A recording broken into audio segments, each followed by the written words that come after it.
Have you ever walked into a room and suddenly forgotten why you were there? Or struggled to recall a name you've known for years? Pauses. Leans forward slightly. If that sounds familiar, you're not alone. Many of us over 65 notice little changes in how our minds work. And while it's easy to chalk it up to just getting older, what if I told you some of these shifts might be within your control? You see, our brains are incredible. They adapt, learn, and grow at any age, but only if we treat them right. The problem is, there are a few sneaky habits many of us fall into after 65 that can quietly chip away at our mental sharpness. The good news? Once you know what they are, you can stop them in their tracks. Today, we're going to talk about the 3 worst habits that could be holding your brain back, and more importantly, how to replace them with simple, everyday choices that keep your mind vibrant, focused, and full of life. Let's start with the first habit, one you might not even realize is doing harm. Habit number 1, staying too isolated. Now, I get it. Life after 65 can sometimes feel quieter. Friends move away, families get busy, and it's easy to slip into routines that don't involve much socializing. But here's the thing, your brain thrives on connection. Every conversation, every shared laugh, even a quick chat with a neighbor, it's like a workout for your mind. Researchers have found that social isolation can shrink the brain's hippocampus.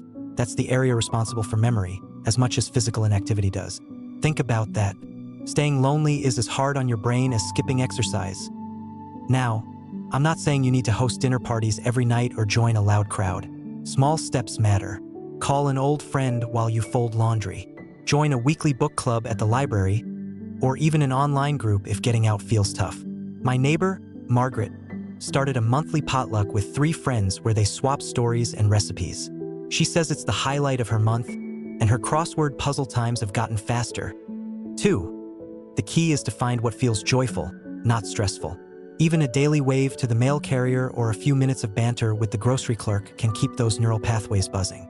Your brain wants to engage, so give it the gift of connection.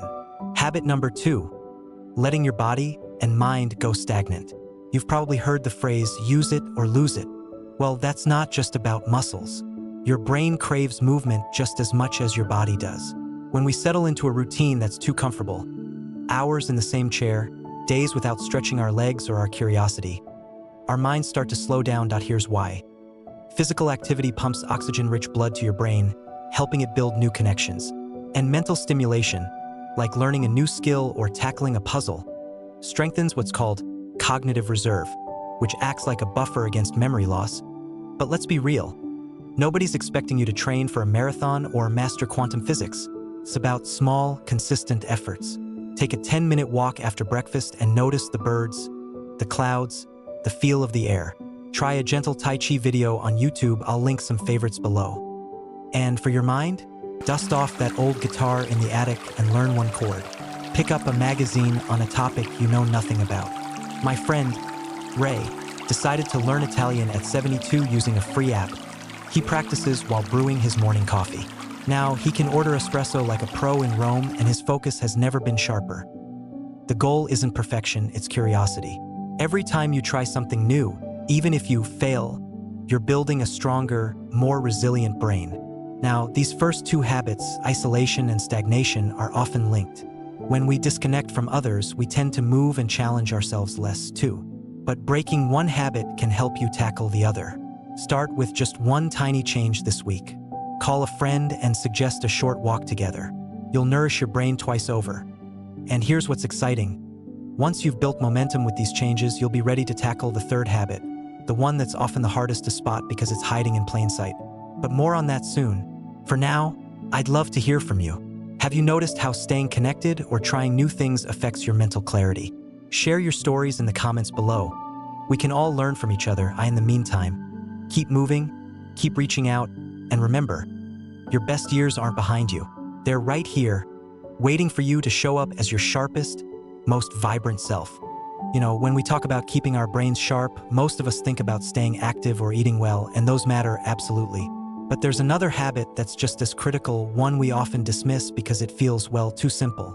In fact, you're probably doing it wrong right now without even realizing. Let me ask you this. How did you sleep last night? Was it deep and restful?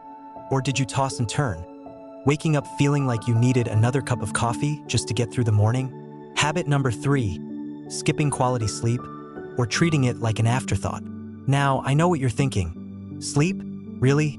I've been doing that since I was a baby. But here's the catch: sleep changes as we age. We might not need as many hours as we once did, but the quality of those hours becomes everything. And if you're cutting corners here, you're robbing your brain of its nightly tune-up. While we sleep, our brains aren't just resting. They're busy cleaning house. Imagine a janitor sweeping away the day's mental clutter. Toxins, stress hormones, fragments of unimportant memories. Scientists call this the glymphatic system, and it's most active during deep sleep. Without enough quality shut-eye, those toxins build up. Over time, that's been linked to brain fog, memory slips, and even a higher risk of dementia. But here's where we trip up. We treat sleep like a switch we can flip. We stay up late binge-watching shows, scroll through our phones in bed, or nap randomly during the day, then wonder why we wake up feeling groggy. My brother, Frank, used to fall asleep in his recliner every night to the sound of blaring TV news. He'd drag himself to bed at midnight, then complain about being exhausted.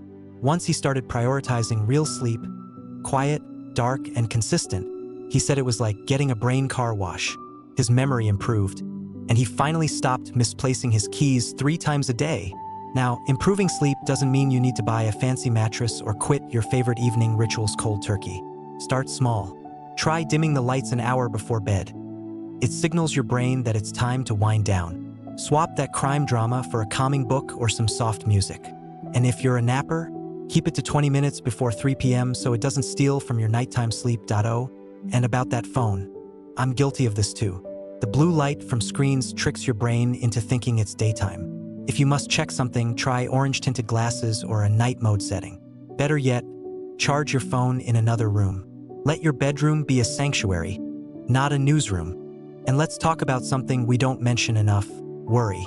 Many of us lie awake at night replaying conversations or stressing over tomorrow's to-do list. My fix? Keep a notepad by your bed. Write down those swirling thoughts and promise yourself you'll handle them in the morning. It's like telling your brain, "I've got this, you can clock out now." If you've tried all this and still struggle, talk to your doctor. Sleep apnea, for example, is shockingly common as we age and can starve your brain of oxygen. A simple test might change your life. Now, let's tie this all together. Isolation, stagnation, poor sleep, these habits feed off each other. When you're tired, you're less likely to call a friend or try that new hobby. When you're lonely, stress can keep you awake at night. But the reverse is also true. Improve one habit and the others get easier. Take Clara, a viewer who wrote to me last month. She started joining a morning walking group, socializing and moving, and found she slept better within a week. "I forgot what real energy felt like," she said. "That's the power of breaking the cycle." Of course, none of this is about being perfect. Some days you'll skip the walk or forget to call a friend. Some nights you'll watch one too many episodes. That's okay. Progress, not perfection, is the goal. What matters is showing up for your brain most of the time. So tonight, why not start with one tiny change? Brew a cup of chamomile, jot down your worries, or simply turn in 30 minutes earlier. Your brain will thank you, and you might just wake up feeling a little sharper, a little more you. You know, when I was younger, I used to think health was all about big gestures, strict diets, marathon workouts, or grand resolutions. But over the years, I've learned something simpler and far more powerful. The things that keep our brains sharp, our spirits bright, and our days full of life aren't complicated. They're quiet, daily choices, the kind that add up like pennies in a jar, until one day, you realize you've built a fortune. Let's bring this all home. We've talked about staying connected, keeping your body and mind curious, and honoring the magic of good sleep. These aren't just random tips, they're pieces of a puzzle. When you fit them together, you create a lifestyle that doesn't just protect your brain, it lets it shine. But here's the secret no one tells you. You don't have to do it all at once. Start where you are. Maybe this week, you focus on adding one phone call to an old friend. Next week, you swap evening screen time for a chapter of that mystery novel collecting dust on your shelf. Small steps, friend. Small steps are how we outsmart those sneaky habits trying to hold us back. And let's not forget, joy matters. Your brain doesn't care if you're learning quantum physics or perfecting your grandma's pie recipe. What it craves is engagement. That spark of curiosity, the warmth of laughter, the satisfaction of a challenge met. Take my cousin, Elaine. At 78, she decided to volunteer at a community garden, not just to grow tomatoes, but to meet new people. Now, she's the neighborhood's unofficial plant doctor, troubleshooting why Mrs. Rodriguez's roses won't bloom. She's got friends dropping by daily, her hands are in the dirt, and she sleeps like a log. "I feel 10 years younger," she told me last week. That's the power of stacking those good habits, one tiny brick at a time. Now, I want you to picture something. Imagine your brain as a garden. Isolation, that's like letting weeds take over. Stagnation, it's forgetting to water the soil. Poor sleep, that's a frost creeping in at night. But when you nurture connection, movement, and rest, you're planting seeds that bloom into clarity, creativity, and resilience. So here's my challenge to you. Pick one habit we've talked about, just one, and give it a little love this week. Maybe it's a 5-minute stretch routine every morning, or a no screens after 8 p.m. rule. Whatever feels doable. And when that starts to feel natural, add another. Before you know it, you'll look back and realize how far you've come. And please don't be hard on yourself. Some days you'll forget. Some nights you'll toss and turn. That's okay. Progress isn't a straight line. It's a gentle spiral upward. What matters is that you keep showing up for yourself, day after day. I'd love to hear how it's going for you. Drop a comment below and tell me, which habit are you tackling first? Or maybe you've already found a trick that works wonders. Share it. We're all in this together, learning and growing. If this video resonated with you, do me a favor, hit that like button and subscribe to the channel. It helps spread these ideas to more folks who need them, and I'll keep making videos to help you thrive in these golden years. And remember, my friend, age isn't a limit.